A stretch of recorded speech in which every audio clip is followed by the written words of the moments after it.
Welcome back, Boops here. I love talking about games and sharing the games I've been playing, and this is one of those videos. This video won't be as thorough like my video game docs, but hopefully you'll still learn a lot. So we're going to be talking about the new test drive, Solar Crown.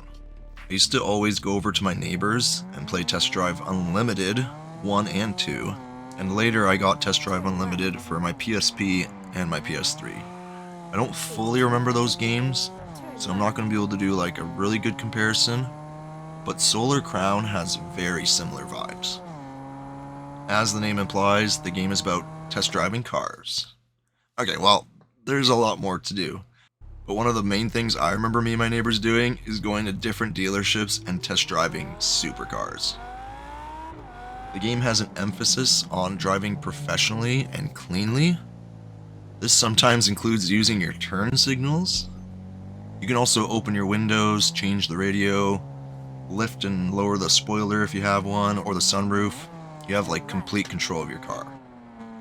You also want to avoid colliding with other drivers or road obstacles, and they have a really good way of tracking your safe driving. They also alert you while you're driving. If a yield is coming up or a stop sign, it'll have an outer glow to get your attention. Sometimes the game does drop these restrictions a lot in races, so you can bump into other opponents. The game has two main factions, which are both pretty unique. There are tons of missions and things to do. There's a variety of races and time trial events. My favorite are the contract missions. There's investigation missions, like when you have to follow someone to see if they're cheating. And there's also taxi missions. These ones are my favorite. You get different types of passengers, like hyper-vigilant ones that want you to drive the speed limit and avoid breaking the law. There could be ones that are in a hurry and don't mind you speeding. There are also ones that like to chit-chat and will keep asking you questions during the ride or request you to open or close the window. It's a lot of fun and there's good variety. And just like races, these contracts sometimes have requirements. Like I wasn't elegant enough for a taxi contract with what I was wearing. The cars in the game look pretty good, but also kind of meh. The interiors are really nice and customizable a bit, and I think with the interiors included, it kind of helps the game stand out a little bit. There is one thing to mention. I personally use graphics mode over performance mode in like 90% of the games I play, but this is one of the times when I felt like I needed to use performance mode. Graphics mode felt a little too chuggy for me. That's when I noticed the mirrors in performance mode. They look like absolute low-res trash. It's kind of funny. But then back in graphics mode, they don't look too much better. At least you can see what's happening, but you're getting like barely 5 frames a second. Like, come on, what is this? This whole mirror situation kind of ruins driving in the interior view, which is what I usually do. But I do like how it looks like in third person.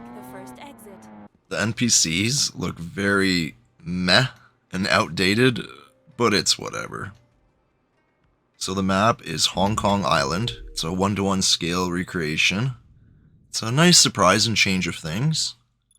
In Season 2, we're currently in Season 6, they added Ibiza, which is super cool, and it's a nice contrast to the Hong Kong Island. There's a lot of detail in both maps, and they both look very pretty and beautiful. My personal favorite parts are the narrow alleyways of Hong Kong. The map is online, so you will see other drivers, and there are tons of collectibles to find, including hidden wrecks that unlock new cars. They also have a ton of speed traps. Those are always fun. So the game is kind of ruined by its live service. I didn't look into this part of the game much. Test Drive always felt more of like a casual game to me, so the Battle Pass feels very out of place. I guess some people will grind for it. The first main story missions/tasks leave you to explore and aren't too straightforward with what you're supposed to be doing, and the beginning of the game felt a little bit slow. once I figured out everything, it became a lot more enjoyable.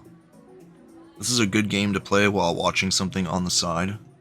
One thing I wasn't a fan of was the time trial events where your map is removed and you have to drive only using a compass marker. They also have this area down here. I'm not personally a fan and can do without all that. I'm almost level 20. There is a roadmap of the levels and what they unlock, and apparently the competition begins at level 20. I'm technically on the cross-country section, which is right before, and everything before that is mostly like a tutorial. So I guess there's a ton of the game I've yet to experience. In general, the game definitely needs a lot more polish. At times during the main story, the objective can seem a little unclear or choring, but it is a very pleasant game to play, and it was a little therapeutic for me. It does feel more of a casual pick up and play game. It does feel very nice to just drive around. Full price is a bit much for the game, but it does go on major discounts often. If you're missing the old test drive games, this one might fill the gap a little bit, but get it on the cheaper side.